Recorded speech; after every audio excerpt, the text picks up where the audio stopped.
মানসিক রোগের চিকিৎসা কোথায় নেবেন, দেশে না বিদেশে, কোথায় ভালো হয় সে বিষয় নিয়ে আমি কথা বলবো। প্র্যাকটিক্যাল কিছু বিষয় আমি আপনাদেরকে জানাবো, সুতরাং প্রথম থেকে শেষ পর্যন্ত ভিডিওগুলো দেখবেন।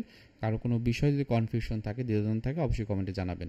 এবং আপনাদের উদ্দেশ্যে বলছি, আপনারা অবশ্যই আমার চ্যানেলটি বা আমাদের এই চ্যানেলটি, আমাদের একটি কমিউনিটি, এটাকে বড় করার জন্য হয়তোবা বিভিন্ন রকমের লাইক কমেন্ট শেয়ারের মাধ্যমে হয়তোবা অনেকে জানাতে পারি, এর মাধ্যমে এটা বড় হতে পারে। সো সেটা করার প্রচেষ্টা সবার থাকতে হবে। এখন মানসিক রোগটা যখন আপনার ভিতর হবে, আগে বুঝতে হবে মানসিক রোগটা কী। মানসিক রোগ মানে মনের রোগ। মনটা কোথায় থাকে? মনটা থাকে আমাদের ব্রেনে। ব্রেন কি? বিভিন্ন রকমের পার্ট নিয়ে এটা তৈরি। এর ভিতরে বিভিন্ন রকমের নিউরো ট্রান্সমিটার থাকে, বিভিন্ন রকম নিউরো সার্কিট থাকে। সো এর মাধ্যমে কি হয়, আমাদের ব্রেনের যে অ্যাক্টিভিটিগুলো সেগুলো কিন্তু হয়ে থাকে। এখন এই যে ব্রেনের যে চিকিৎসাটা, এটা দুই ধরনের হয়। একটা হলো সাইকিয়াট্রিস্ট ওষুধ দেন, আরেকটা হলো কাউন্সেলিং সাইকোলজিস্ট বা ক্লিনিক্যাল সাইকোলজিস্ট কাউন্সেলিং করে, যেটা হলো ওষুধের চিকিৎসা। এই চিকিৎসাটা আপনার পৃথিবীর যে কোনো জায়গাতে যান, এই দুই ধরনের প্রফেশনালদের দরকার হবে। এখন কথা হলো যে দেশে চিকিৎসা নেবেন না বিদেশে নেবেন। বিদেশে গেলে হয়তো বা ভালো কিছু পাবেন। এখন আপনি তো বাঙালি সমাজে থাকেন, তাই না? এই বাঙালি সমাজে যারা বাংলা ভাষায় কথা বলেন, আপনার কথাগুলো বাংলায় শুনবে। আপনার বেড়ে ওঠা, আপনার বেড়ে ওঠার প্রেক্ষিতে আপনার ভিতরে যদি কোনো রকমের আমরা ইনজাংশন বলি, বাধা প্রতিবন্ধকতা থাকে, সেটা যেরকম বুঝতে পারবে এই বাংলাদেশের প্রেক্ষিতে আপনার সমস্যার ক্ষেত্রে, সেটা কিন্তু বাইরের কান্ট্রি বুঝবে না। যেমন মনে করেন আমি বড় হয়েছি এখানে, এখন ইউএসএর যদি কোনো ক্লায়েন্ট আসে, তাদের লাইফস্টাইল আর আমাদের লাইফস্টাইল কি এক থাকবে? হয়তোবা তার ভিতরে বিষণ্ণতা আছে। তাহলে কি হলো, ওই বিষণ্ণতা হয়তোবা আমাদের পার্সপেক্টিভটা তার পার্সপেক্টিভ আলাদা থাকবে। যেমন আমাদের সমাজ ব্যবস্থা, যেমন আমরা রিলিজিয়াস বিলিফ দ্বারা অনেক দ্বারা প্রভাবিত, কিন্তু ওইখানে তো রিলিজিয়াস বিলিফটা নেই। বেড়ে ওঠার ক্ষেত্রে আমরা পছন্দ করি কি, আমরা আমাদের মতো করে বড় হই, কিন্তু তারা অনেকটা আর্টিফিশিয়াল বড় হয়। সো মানসিক রোগ যখন হয়, আমি কিন্তু তাদের যে চিকিৎসাটা দিব, তাদের বেড়ে ওঠার বিষয়গুলো যেভাবে দিব, একজন যারা ইংরেজিতে কথা বলে বা অন্য ভাষায় কথা বলে, তার থেকে কিন্তু আমার বাংলাদেশের ভাষায় যারা থাকে আসে, তাদের কিন্তু আমি চিকিৎসা নিতে পারবো। এখন দেশ বিদেশের কথাটা আসি, অনেকেই আছেন এমন হয়েছে যে তারা বিদেশে বিভিন্ন রকমের চিকিৎসা নিচ্ছেন, কিন্তু মানসিক রোগটা আর সারে নাই। এর কারণ কি?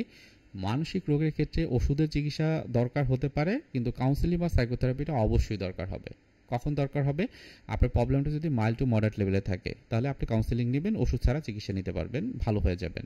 যদি প্রবলেমটা অনেক বেশি থাকে, মানে সিভিয়ার কন্ডিশন, তখন ওষুধ লাগবে এবং সাথে সাথে কাউন্সেলিং বা সাইকোথেরাপিও লাগতে পারে।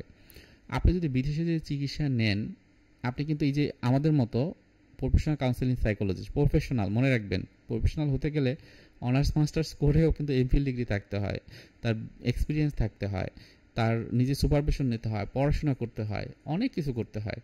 অনেক সময় তার ক্লাস করাতে হয়, ক্লাস করতে হয়, ওয়ার্কশপ করানো, ওয়ার্কশপ করা, ট্রেনিং করানো, ট্রেনিং করা, সব কিছু করতে হয়। সো এই ধরনের যারা চিকিৎসা দিয়ে থাকেন, তাদের কিন্তু এই ধরনের ট্রেন্ড আপ তাদের হতে হয়। এখন বিদেশে যদি যান, তাহলে আপনার একটা খরচ আছে, সেটা আপনি জানেন, আসা যাওয়া, ওখানে সময় দেওয়া, এবং মানসিক রোগ থেকে পরিপূর্ণ মুক্তি হতে হলে আপনাকে কাউন্সিলিং দরকার হবে, যেটা প্রতি সপ্তাহে একটা হয় বা সপ্তাহে দুটো হতে পারে। কিন্তু সেটা আপনি বিদেশে কতদিন থাকবেন? আপনি মনে করেন ইন্ডিয়াতে গেলেন, আপনি মনে করেন আমেরিকাতে গেলেন, আপনি লন্ডনে গেলেন, তাহলে এইখানে থেকে মানসিক রোগ, বিষণ্ণতা, উদ্বিগ্নতা, ওসিডি, প্যানিক অ্যাটাক, আপনার PTSD, sexual dysfunction, erectile dysfunction, premature ejaculation, schizophrenia, bipolar mood disorder, যা কিছুই হোক না কেন, এই জিনিসগুলো তো আপনাকে কন্ট্রোল রাখতে হবে। তাহলে আমরা বাংলাদেশে যারা প্র্যাকটিস করে, তাদেরকে একটু খোঁজ করে, যারা প্রফেশনাল কাউন্সেলিং সাইকোলজিস্ট, তাদের কাছ থেকে নিলে বিদেশ থেকে আপনি ভালো থাকতে পারবেন। একটা উদাহরণ দিচ্ছি, আমার একজন ক্লায়েন্ট আছে যার বয়স হলো 49 বছর। সে 32 বছর কাউন্সেলিং নিয়েছে, পাউন্ড খরচ করে। একটা সেশনের বাবদ তার খরচ হয়েছে 60 পাউন্ড। এখন সে 32 বছর সেশন নিয়েছে, কিন্তু তার সমস্যার জায়গায় রয়ে গিয়েছে। সে কোনোভাবে আমাকে পেল। সে বিদেশে থাকে, কিন্তু বাংলাদেশে তার বংশোদ্ভূত, কিন্তু ওই দেশে একদম ছোটোবেলা থেকে 32 বছর আগে সে গিয়েছে। বর্তমানে তার বয়স 49 বছর।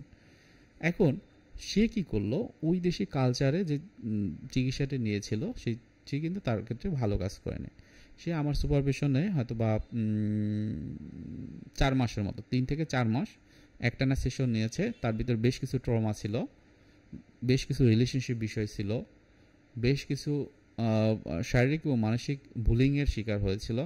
এগুলো যখন আইডেন্টিফাই করতে সে পেরেছে এবং প্রপার ওয়েতে কাউন্সেলিং করতে পেরেছে, সে কিন্তু এই 3-4 মাসের ভিতরেই কিন্তু তার আগের থেকে 70-80% ভালো হয়েছিল, যেটা 32 বছর বলতে গেলে ওনার কথা অনুযায়ী যে শত শত সেশন সে নিয়েছে, প্রতি সপ্তাহে এরকম হয়েছে, 1-2টা সেশন নিয়েছে। আবার অনেক সময় দেখা গেছে যে 1 সপ্তাহ 2 সপ্তাহ পরপর সেশন নিয়েছে। চিন্তা করেন তার কতগুলো সেশন লেগেছিল। সো এইখানে আমি আপনাকে বলি যে আপনারা বাংলাদেশ থেকে যদি এই ধরনের প্রফেশনাল কাউন্সেলিং সাইকোলজিস্ট পেতে পারেন, যে কোনো জায়গাতে আপনি সেটা নিতে পারেন। এখন আরেকটা জিনিস বলি, এই অভিজ্ঞতা কিন্তু আমার আছে।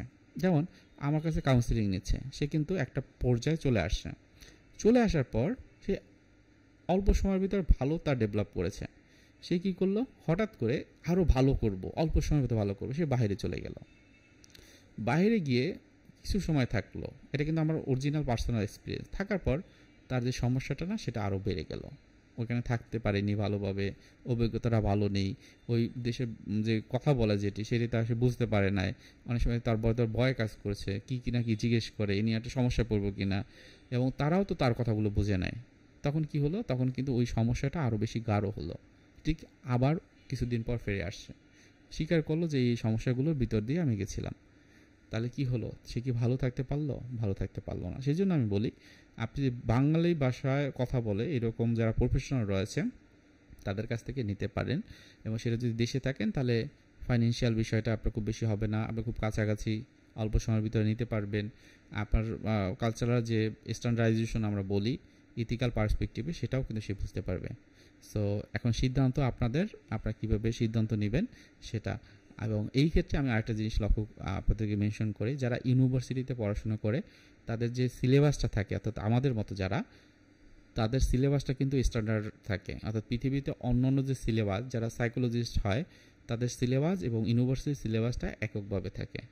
এমন কোনো কিছু থাকে না যেটা তারা বেশি জানে আমরা কম জানি, এমন কোনো ট্রিটমেন্ট থাকে না যেটা তারা জানে আমরা জানি না, আমরা কম পারি।